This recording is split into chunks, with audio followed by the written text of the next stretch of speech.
말끔 하시죠.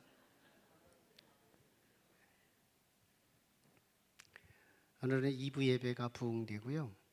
각 예배마다 부흥될 때가 따로 있어요. 감사.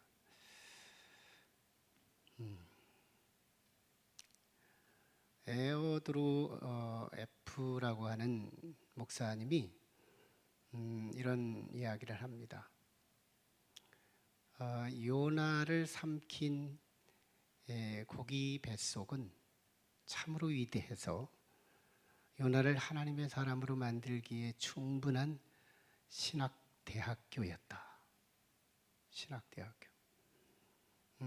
그 요나를 삼킨 고기 뱃속은 요나로 하여금 하나님의 음성이 들리게 하고 그 사명을 다시 회복시키고 하나님께 기도를 가르치고 하나님과의 관계를 가르치고 하나님께 감사를 가르치는 그 위대한 능력이 있었기 때문에, 그리고 이모저모를 다 배운 뒤에는 하나님께서 요나를 삼킨 그 고기를 향하여 뱉어라 명령을 내리심으로 요나가 물고기 뱃속에서 토해지면서 그 신학대학교를 졸업하게 되면서 실제로 요나는 구원을 받게 됩니다. 실제 물고기 뱃속이라고 하는 것은 스올로 해석을 하는데요. 스올, 이건 지옥 같은 고통을 말합니다. 그 고통이 만든 요나의 위대한 하나님의 사람. 오늘 말씀도 실제는 이 사순절에 이 고난이 어떤 한 사람에게 유익을 주고 역사하는 그 이야기를 다루고 있는 말씀이에요. 오늘 이 고난의 메시지를 잘 듣고 우리에게 시시각각으로 찾아오는 그 고난을 어떻게 대처하고, 그래서 우리에게 주시는 어떤 유익이 있는지를 함께 들을 수 있기를 축복합니다. 네. 지난 시간에는 수가성 여인이 자기가 경험했던 예수님에 대한 그 진한 고백, 그 주님이 나의 과거를 다 알고 계시더라. 그런데 그 말하는 어투가 확신에 찬 메시지에 사마리아 사람들이 감동을 받고 그리스도께로 나와 예수를 믿게 된 이야기. 그러나 그때까지만 해도 그 믿음은 간접적이었고 사실은 불완전한 믿음이었습니다. 그러나 잠시 후에 예수님을 직접 만나고 주님과 아이 컨택하고 주님의 음성을 직접 듣고 난 이후에는 이 사마리아 사람들이 야, 이제는 네가 얘기한 하나님이 아니라 내가 직접 듣고 믿는 믿음이니 우리 하나님이 아닌 나의 하나님으로 고백한 이 말씀으로 함께 나눴어요. 지난 시간에 그 말씀을 나누고 우리 김미화 사모님께서 저에게 피드백을 해주셨어요. 우리 오정수 목사님의 사모님이 피드백을 하는데 맞아요. 우리가 이 땅에 와서 하나님 한 분 남기는 거 그거 하기 위해서 온 거 아닐까요? 이 얘기를 하는데 저는 굉장히 내 설교의 가장 어떤 금상첨화 같은 그런 첨정 같은 화룡첨정 같은 그런 메시지였어요. 굉장히 결정적인 홈런 치는 메시지. 실제 우리가 그렇잖아요. 하나님 만나지 않는다면 하나님 한 분 얻기 위해 온 거거든요. 우리가 실제 돈 가지고 있고요, 명예 갖고 있고요, 아마 동산 부동산 갖고 있고요, 가족 갖고 있고요, 심지어는 건강도 갖고 있고요, 육체도 갖고 있어요. 근데 이거 뻔히 알고 가요. 다 뺏기고 갈 겁니다. 우리가 다 뺏길 거 알고 갑니다. 이거 뺏기지 않을 거라고 아는 사람은 아무도 없어요. 다 놓고 갈 거다. 다 뺏길 거다. 그렇다면 우리는 아무것도 아닌 것 같아요. 그런데 이 땅에 왜 왔을까 그럼? 실제 이 비밀을 깨달으면 이게 복음이지만 이 비밀을 깨닫지 못하면 칠흑같이 어둠 가운데 살아가는 거거든요. 여러분, 하나님을 얻으면 그분은 영존하시잖아요. 보이지 않기 때문에 영존할 수 있는 존재예요. 그분이 나와 함께 한다면 영원한 소유, 하나님을 소유한 백성이에요. 그분과 나의 관계가 나의 하나님이거든요. 안 믿는 사람은 무슨 배짱으로 사는지 모르겠어요. 하나님 없이 산다는 거 뻔히 아는 세계로 가고 있는 거예요. 지금이 아니기 때문에 계속 있을 것 같아서 우리는 착각하면서 살지만 언젠가는 다 뺏기게 돼 있어요. 그럼 하나님 한 분을 내가 그분조차도 얻지 못했다면 우리는 무슨 배짱으로 사는지 몰라요. 여러분에게는 하나님을 주셨어요. 레위 지파에게 내가 모든 것을 너에게 안 주겠다. 다른 지파는 다 주겠다. 보이는 거 다 주겠다. 그러나 너희에게는 나를 주겠다. 이게 레위 지파의 축복이에요. 하나님 주겠다. 예수 그리스도의 십자가 사건 이후에는 모든 믿는 자는 레위 지파가 됐다. 이게 종교 개혁의 선포예요. 우리는 다 레위 지파가 된 거예요. 제사장 지파가 된 겁니다. 하나님과 직접 디렉터, 하나님을 직접 만날 수 있는 특권. 그래서 하나님을 주신 거예요. 우리는 하나님의 소유자예요. 그러므로 내가 몸이 나를 버리는 날까지 가더라도 그 하나님이 내 영혼을 붙들고 영원한 천국까지 인도하신다면 이거야말로 수지 맞는 삶이잖아. 이게 복음이죠. 이걸 깨닫고 사는 것이 우리는 구원인 거예요. 오늘은 요한복음이 선택한 7가지 이적 있죠. 요한복음은 7개의 이적만 다뤄요. 예수님의 수많은 이적을 다루셨지만 선택적으로 다룹니다. 근데 그 중에서 1장에서 가나의 혼인잔치 이적을 이미 다뤘어요. 그리고 오늘 본문에서 2번째 이적을 다룹니다. 그게 바로 왕의 신하의 아들을 치유하는 기사예요. 오늘 본문은 이제 34절에서 그렇게 시작하죠.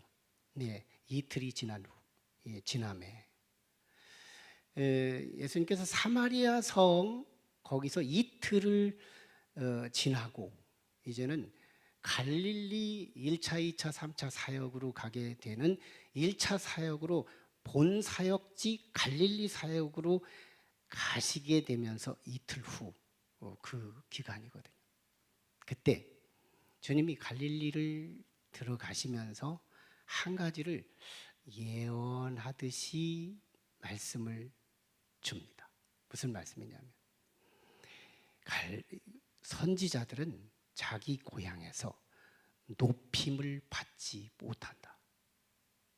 이건 예수께서 당신의 자라났던 나사렛이라는 동네도 갈릴리거든요. 하지만 거기만을 꼬집어서 말한 건 아니에요. 앞으로 예수님이 갈릴리 사역 전체는 나사렛을 포함한 갈릴리 전역, 이 전역의 사람들에 대하여 내가 고향 동네죠. 나사렛만 고향이 아니라 갈릴리 전체도 예수님의 고향과 같은 곳인데 역사적으로 이스라엘의 어떤 속담 같은 말인데 선지자들은 고향에서는 높임받지 존경받지 못한다. 이 얘기를 주께서 하셔요.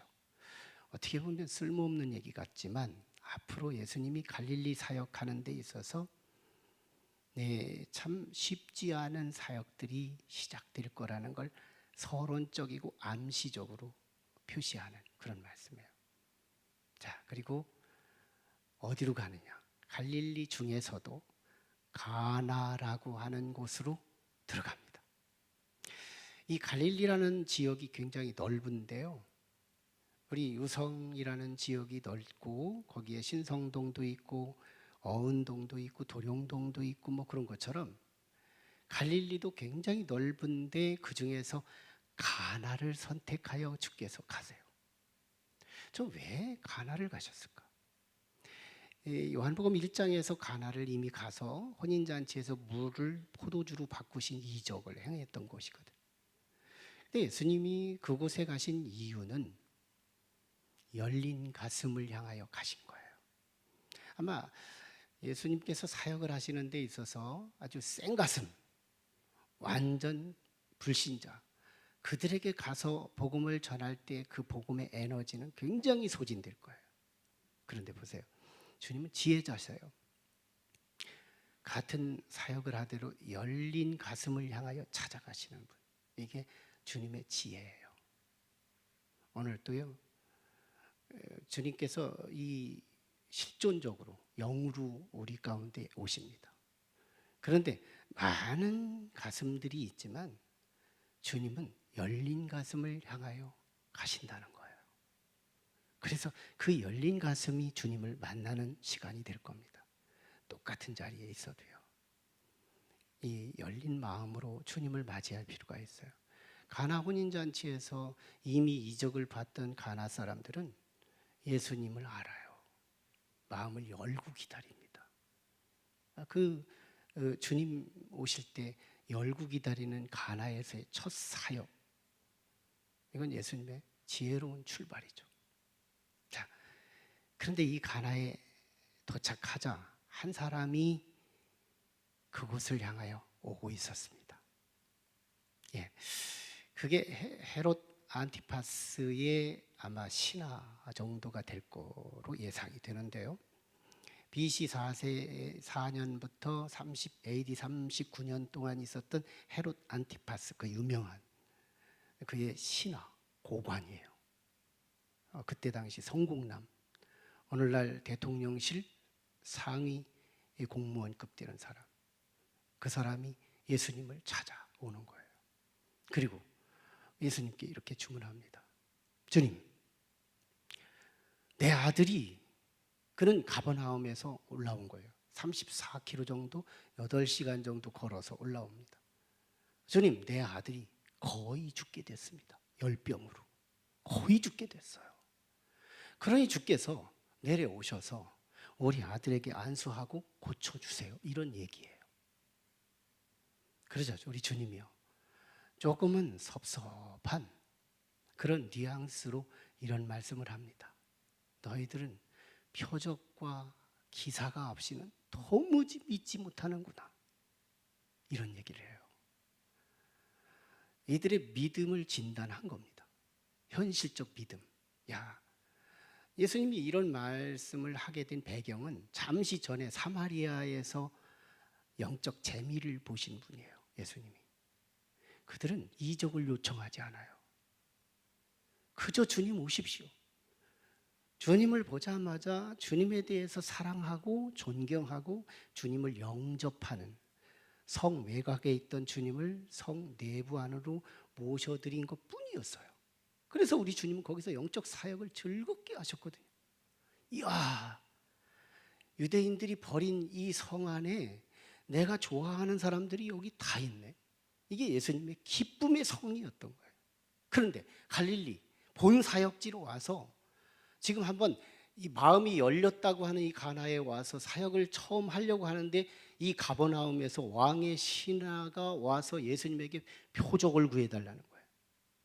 아니, 이렇게 할 수도 있었습니다. 자기 고가 석자지만 그래도 예수님 고맙습니다. 오셔서 감사합니다. 주님, 제가 들은 바에 의하면 너무너무 존경합니다. 이런 예의 갖출 수 있단 말이에요. 그런데 보자마자 주여, 우리 집에 오셔서 내 아들 고쳐주세요. 죽기 직전입니다. 이건 뭐예요? 보자마자 표적부터 기다리는 거예요. 주님이 이런 걸 보면서 씁쓸한 느낌을 보이는 겁니다. 하지만 이건 영적 현실이에요. 주님은 영적 진단은 냉정하게 진단해요. 객관적인 진단이에요.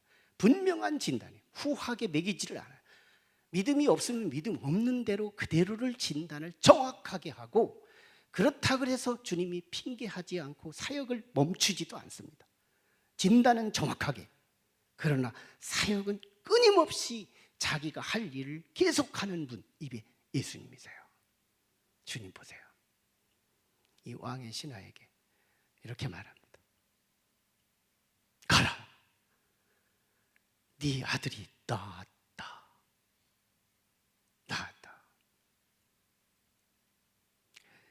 야, 지금 표적을 당장 구하고 있는 왕의 신하에게 예수님이 하신 게 뭐냐면 말만 주신 거예요. 말씀만. 아마 이런 아이디어는 이 백부장, 이방인이었던 백부장이 자기 이 종의 죽을 병을 들었을 때 예수님이 가서 고쳐주겠다고 했을 때 그가 주님 말씀만 하셔도 됩니다. 그리고 말씀만 하심으로 그 믿음을 보였다. 깜짝 놀라면서 주님이 하셨던 말씀이 뭐냐면, 야, 이스라엘에서도 볼 수 없는 믿음이 너에게 있었다니. 여기서 주님이 아이디어를 얻었던 것 같아요. 주님이 얘에게 한번 말씀을 믿는 믿음이 있을까를 도전하면서, 가라, 네 아들이 나았다. 그래서 이 왕의 신하가 어떻게 반응하는지 보세요. 50절 하반절에 믿고 가니, 믿고 가니. 신앙이 전환이 됩니다. 저는 이때마다 제가 성경을 보는 관점이 있어요. 이건 성령의 관점이다. 이건 성령의 사역이다. 성령의 개입이다. 성령이 없이는 이런 전환이 불가능해요. 우리도 이게 믿음이 생길 때 보면요, 어떤 서서히 무엇가 이루어지는 게 아니라 어떤 순간에 우리의 감동과 함께 변화되는, 이미 준비 단계는 있었겠지만 어떤 순간에 성령께서 개입을 하면서 갑자기 뭉클해지고 어떤 전기 같은 것이 확 되게 다가올 때가 있는 거예요. 이런 느낌 경험한 사람들은 제 말을 알아듣는 거예요. 이게 성령인지 전기인지는 모르지만 확 와 닿는 게 있어요. 말씀이 와서 닿는데 뭔가가 물리적인 무언가가 온 것처럼 확 와 닿는 게 있는 거예요. 전 이 왕의 신하가 이 경험을 했다고 보는 거예요. 그냥 가는 거예요. 이럴 수 있었거든요. 믿음에 어떤 전환이 없었다면 주님 그래도 가셔야죠. 손 붙들고 막 떼그정이를 쓰고 억지로 데리고 가서 다 안수해 줘야 되지 않겠습니까? 물리적인 어떤 왕진이 있어야 되지 않겠습니까? 이럴 수 있는 거거든요. 그런데 깔끔합니다. 조금 전까지 무조건 와서 해달라고 했던 이가 그냥 믿고 간 말씀 신앙을 보여준 겁니다. 그래서 가버나움으로 8시간 거리 되는 곳을 막 열심히 옵니다. 아마 오면서 완전한 어떤 것은 없었을 거예요. 반신반의도 있었을 겁니다. 많은 물음표도 있겠지만 혹시 다 쓸 수도 있겠다는 희망과 소망도 같이 걸음을 향하여 가고 있었어요. 그런데요, 이미 가버나움에서 그의 종들은 벌써 주인이 한 걱정을 하고 집을 떠난 것을 보고 있던 그 종들이 자꾸만 지금 회복된 이 아들의 문제를 가지고 주인의 그 한 걱정을 한시라도 빨리 기쁨을 전하기 위해서 이 종들은 다시 역으로 가나를 향하여 올라가고 있습니다. 쭉 올라가는 거예요. 그때 중간 어디쯤에서 만났겠죠. 만나서 그 주인에게 먼저 말합니다. 먼저 말해요. 여러분, 기쁜 소식을 가진 자가 먼저 말하는 거예요. 기쁜 소식을 가진 자가 먼저 토하는 거예요. 주인의 그 한 걱정을 가지고 갔던 그 마음을 빨리 풀어주기 위해서 복음을 가진 자가 믿지 않는 자를 향하여 먼저 입을 여는 거예요. 그 종들이 주인에게 말합니다. 주인의 아들이 살아났습니다. 이렇게 선포하자 이 왕의 신하가요, 그래? 하고서 지금 감정놀이 할 새가 없고 뭔가를 먼저 처리하는 게 있는데요. 그게 뭐냐? 언제 나왔냐라고 묻는 거예요. 지금 왕의 신하는 뭔가를 확인하고 싶은 겁니다. 아, 주님이 말씀하신 그것과 이 아이가 낳은 시간의 일치, 그걸 확인하고 싶은 거예요. 여러분, 말씀은 그저 묻어두고 믿는 게 아니라 확인하고 믿는 신앙, 이게 성경에서는 영적 신사라고 말합니다. 베리아 사람들은 신사적이니, 이게 성경의 기록이에요. 베리아 사람들이 왜 신사적이라고 성경이 말하느냐 하면, 성경이 기록되어 있으면 내가 일어난 일들과 이게 그건가 하고 확인을 분명하게 하고, 확인된 사실에 대해서는 가슴에 확 받고 확신하고 살아가는 사람들이 베리아 사람들의 신앙이래요. 이걸 신사래요. 덮어두고 확인할 것도 없이 그냥 좋으면 좋다고 오늘 확 기분 좋게 은혜 하다가 내일 또 꺼져버리는 신앙이 아니라요, 확실하게 확인하고 확인된 사항에 대해서는 다시 의심하지 않고 확증하며 믿음을 갖고 있는 베리아 사람들의 신사적 믿음이요. 네, 이 왕의 신하의 가슴에 박힙니다. 알고 보니까 어제 저녁 7시 예수님께서 말씀하셨던 그 시간, 너무너무 절교하게 딱 마주치는데요, 내가 예수님께 들었던 그 말씀과 우리 아들이 살아난 그 시간과 너무너무 딱 맞추는 인간의 시간과 하나님이 허락하신 그 시간에 크로스 연결되는 만남의 시간, 놀라운 일이 벌어지는 거예요. 여러분, 하나님의 일은 언제나 이렇게 일합니다. 내 시간, 주님이 말씀하신 시간, 내 시간과 주님의 시간의 만남, 개입, 이게 이적인 거예요. 이게 역사가 일어나는 거예요. 역사에 일어나는 현장은 언제나 그렇게 일어납니다. 여러분, 자, 그러자 이 왕의 신하가요, 집으로 갔겠죠. 그리고 그 가족들에게 다 얘기했겠죠. 살아난 아들에게, 또 아내에게, 가족들에게, 종들에게 다 얘기해서 뭐 했어요? 야, 내가 하나님 만났다, 나 하나님 만났다, 나 하나님 만났다 얘기하면서요, 그분 아마 분명히 가족들이 만났을 것 같기도 해요. 그런데 결과는 뭐냐? 다 믿었대요. 그 왕의 신하도 믿고 그 가족들이 다 믿었는데, 이걸 소위 인가 기도라고 합니다. 온 가족이 다 예수 믿게 된 거예요. 와, 보세요. 지금요, 우리 사순절 기간이에요.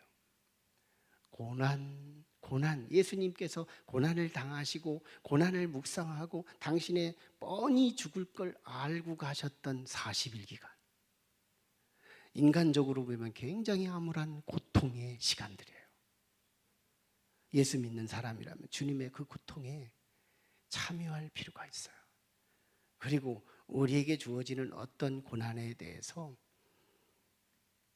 참 우리 주님도 고통당했는데 내게 닥쳐오는 이 고난, 우리는 자꾸 피할 필요만은 있지는 않습니다. 보세요. 이 왕의 신하는 작금에 일어난 이 모진 고통, 자신의 아들이 거반 죽어가는 상황, 제가 자녀를 키워보다 보니까요, 어릴 적에 가끔씩, 왜 참 짓궂게도 밤 1시, 밤 12시, 이때 아이들이 핏덩어리가 막 커가면서 그 산골짜기 교회에서 우리 목회를 하는데요, 애가 막 경련을 일으키는데 막 몸은 뻗어지고 있죠. 입에서는 거품이 솟아나오죠. 누구에게 도움을 요청할 수 없는데 이 아이는 죽고 있는 거예요. 이때 이 부모의 가슴은 이 고난이라는 단어 가지고 이 상황을 담아낼 수가 없어요. 고난, 그래도 여유 있을 때 써먹는 단어예요. 우리 김의숙 집사님 그렇잖아. 고난 그래도 견딜만 할 때 써먹는다 하나요. 진짜 고난을 닥쳐보면 속수무책인 상황일 때가 있어요. 고난이라는 단어 가지고는 담아낼 수 없는, 죽어가고 있는데요, 부모로서 아무것도 해줄 게 없는 상황. 난 왕의 신하가 그랬을 거라고 봐요. 이 고난이 이 왕의 신하에게 주신 유익을 우리는 찾아보는 거예요. 두 가지가 있습니다. 첫째, 겸손이에요. 겸손. 이 왕의 신하가 대단히 겸손해집니다. 왕의 신하라면 우리가 오늘의 감각으로 그 사회적 위치를 감각한다면 용산 대통령실의 비서실장급 정도로 우리가 상정하고 이해하면 맞을 거라고 봐요. 그들이라면요, 교만할 확률과 겸손할 확률은, 교만할 확률이 훨씬 높습니다. 훨씬 높아요. 근데요, 얘가 납작 엎드려요. 종 보낼 수도 있었거든요. 그런데 이 왕의 신하는 자기가 직접 가요. 그리고 주님의 배에 간청합니다. 간청해요. 이거 겸손이에요. 이 고난이 없었다면 이 겸손은 이 사람에게 너무 먼 당신이에요. 고난이 우리를 겸손케 해요. 고난이 우리에게 주는 유익이 있어요. 가끔씩 우리에게 치고 들어오는, 내가 예수를 잘 믿는데, 내가 하나님을 잘 믿고 있는데 왜 나한테 이런 애매한 고난, 이해할 수 없는 고난이 왜 내가 치고 오나. 그래서 하나님 때려칠까. 이거 마귀 역사예요. 이거 오해예요. 성경은 사랑하는 자에게 고난을 주신다 그랬어요. 의인은 고난이 많으나, 의인은 고난이 많으나. 중요한 건 의인들에게 고난을 캔슬한다고 약속하지 않아요. 놀랍게 고난을 약속하고 있습니다. 그러나 이 고난이 주는 유익 때문에. 우리는 형통을 원하잖아요. 이래도 잘 되고 저래도 잘 되고, 오전도 잘 되고 저녁도 잘 되고, 어제도 잘 되고 오늘도 잘 되고, 작년에도 잘 되고 내년에도 잘 되고, 10년 전에도 잘 되고 50년 후에도 잘 되고 잘 되고 잘 되고. 우리 이렇게 되면요, 말라 죽습니다. 우리 죽어요. 우리 마이데스 왕에 대한 이 고대 그리스 이야기 속에 전해지는 이야기는 고전적입니다. 마이데스 왕에게요, 한 번은 낯선 신이 나타나서 네가 원하는 거 있으면 다 말해라. 내가 다 들어주리라. 그때 당시 마이데스 왕이 뭐에 빠져 있느냐면 황금에 빠집니다. 황금, 가치를 누리고 있는 황금, 최고다. 그러고 있을 때에 네가 원하는 거 있으면 다 주겠다. 그러자 황금이, 내가 만지는 건 다 황금이 되게 해주세요 라고 요청합니다. 오케이 하고 떠나가 버렸어요. 그러자 그가 커튼을, 궁실의 커튼을 만지자 금으로 싹 바뀌는 거예요. 우와, 너무 신이 나요. 의자를 만지니까 의자가 금으로 바뀌는 거예요. 책상을 만지자 책상이 금으로 바뀌는 거예요. 물을 마시려고 주전자를 만지니까 주전자가 금으로 바뀌는 거예요. 물을 따르니까 따르려 나오면서도 금으로 바뀌는 거예요. 이거 고전적 동화입니다. 마침 친구가 와요. 친구 반갑다 하고 악수했던 친구가 금덩어리로 되는 거예요. 아직까지 좋습니다. 아직까지 좋아요. 황금 세계 속에 빠져 있어요. 저녁녘에 사랑하는 딸 메리가 아빠 하고 오는데, 그 딸에게 자랑하려고, 딸아, 내가 오늘 하루 종일 황금을 만들었다, 한번 와봐라 하고 그 딸의 손을 잡고 이 궁실을 구경시키려고 하는데, 그 딸을 만지는 순간 이 딸이 황금으로 바뀌어버린 거예요. 이 마이데스 왕이요, 이때서야 이 황금의 한계를 느끼면서 그 낯선 신을 외치고 절규합니다. 낯선 신이여, 당신은 어디 있습니까? 지금 내가 원하는 건 황금이 아니고 내 딸 메리를 필요로 합니다. 메리를 찾아주세요. 내가 지금 원하는 건 황금이 아니라 나에게 물 한 모금이 필요합니다. 물 한 모금을 주세요. 내가 원하는 건 황금이 아니라 나의 우정, 나의 친구를 찾아주세요. 그날 저녁에 절규했다는 이야기. 우리는 계속 형통을 원하지만 내가 그게 죽는 길이라는 걸 알아야 돼요. 하나님은 나를 나보다 더 잘 아세요. 나를 나보다 더 우위에 알고 계셔요. 그래서 나를 더 잘 만들기 위해서 내게 고난을 가끔씩 던져주신다고요. 그래서 그 고난에서 우리는 뭐 배워요? 납작 엎드리는 거 배우는 거예요. 겸손, 이거 휴밀러티, 인간다움, 사람다움, 하나님의 형상. 그게 뭐예요? 모든 은혜의 그릇입니다. 그릇이 커야 축복이 큰 거예요.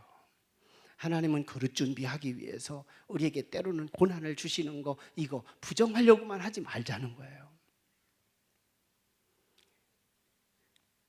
겸손, 이거 우리 신앙생활 하면서 이 겸손이 우리 속에 몸에 배이고 그리스도의 성품에 참여하는 저와 여러분이 되기를 축원합니다. 두 번째는 구원입니다. 당사자가 구원받아요.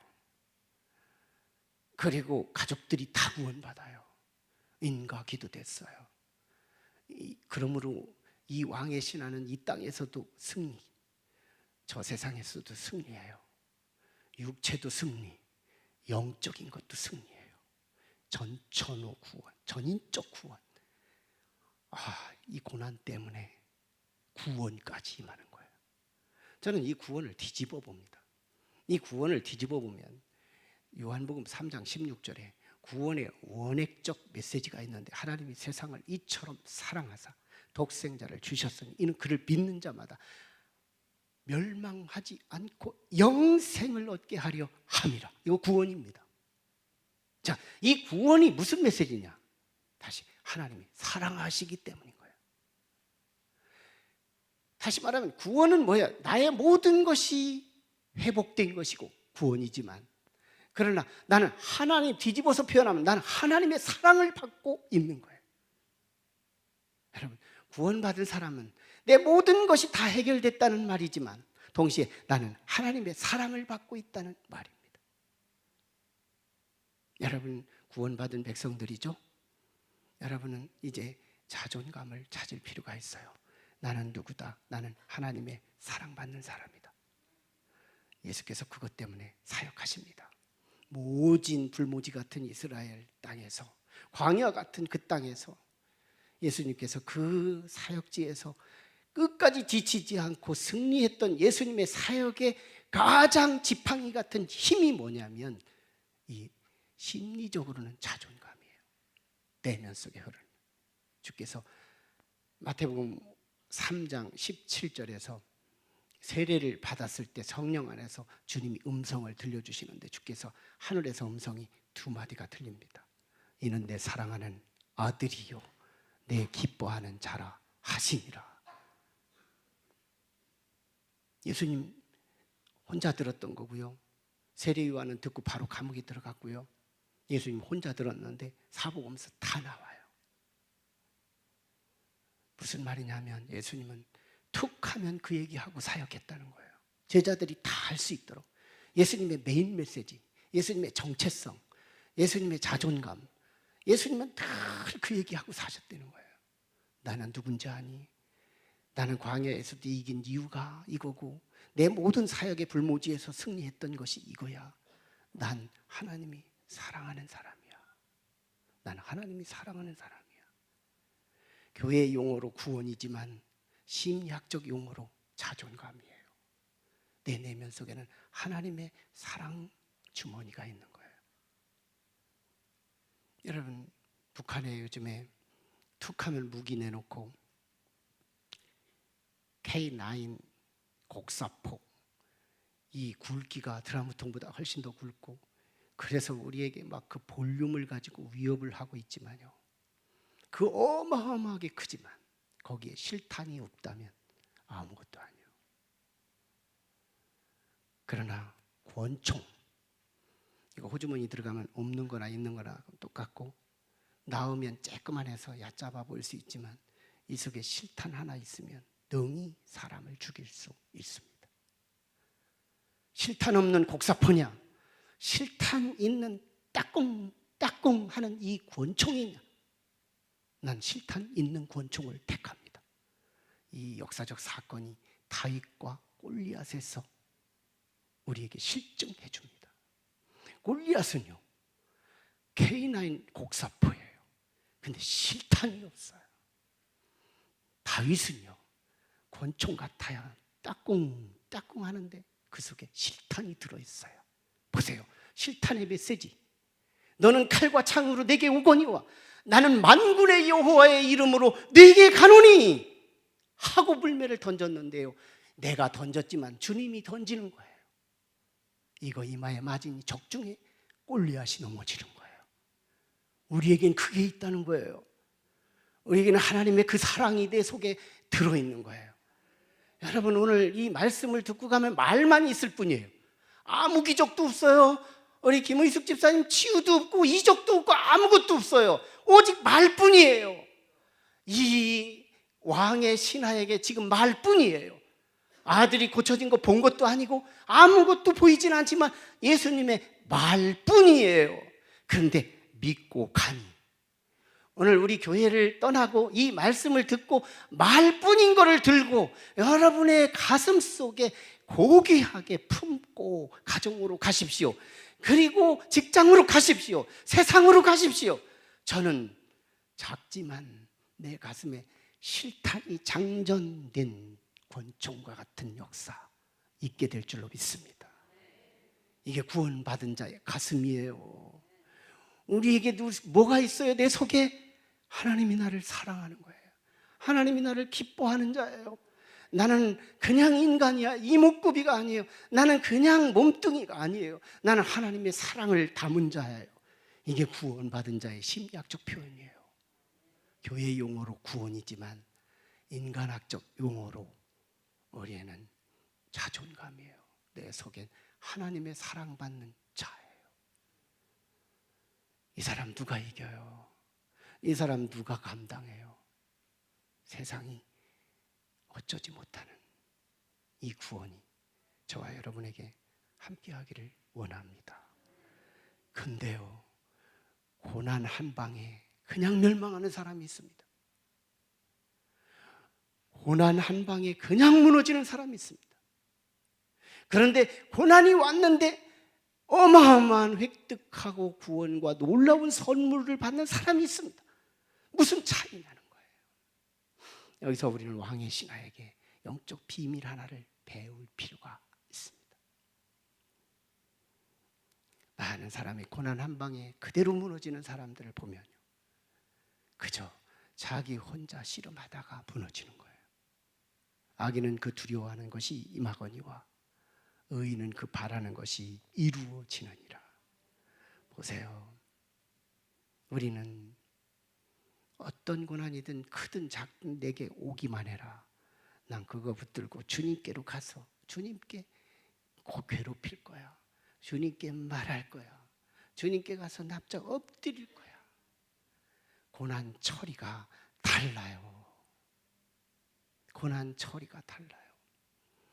모든 고난아, 여기 중에서도요, 진짜 훌륭한 분 한 분이 있습니다.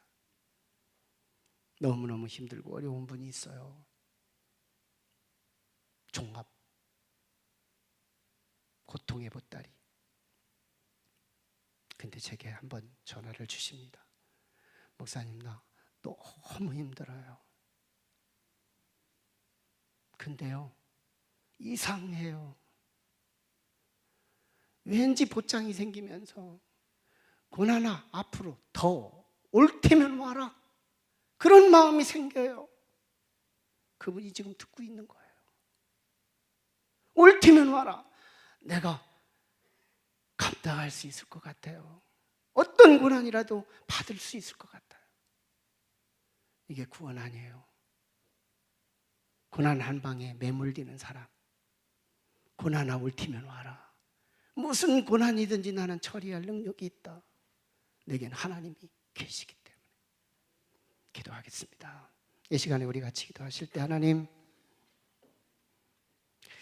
오늘 고난이 주는 유익, 이 사순절에 주님도 고난당하셨는데 우리가 고난당할 자격이 없는 것은 아니죠. 모든 고난을 그리스도께로 가져가는 자에게는 위대한 유익이 우리에게 약속되어 있음을 믿고 오늘 말씀을 가슴에 품고 가오니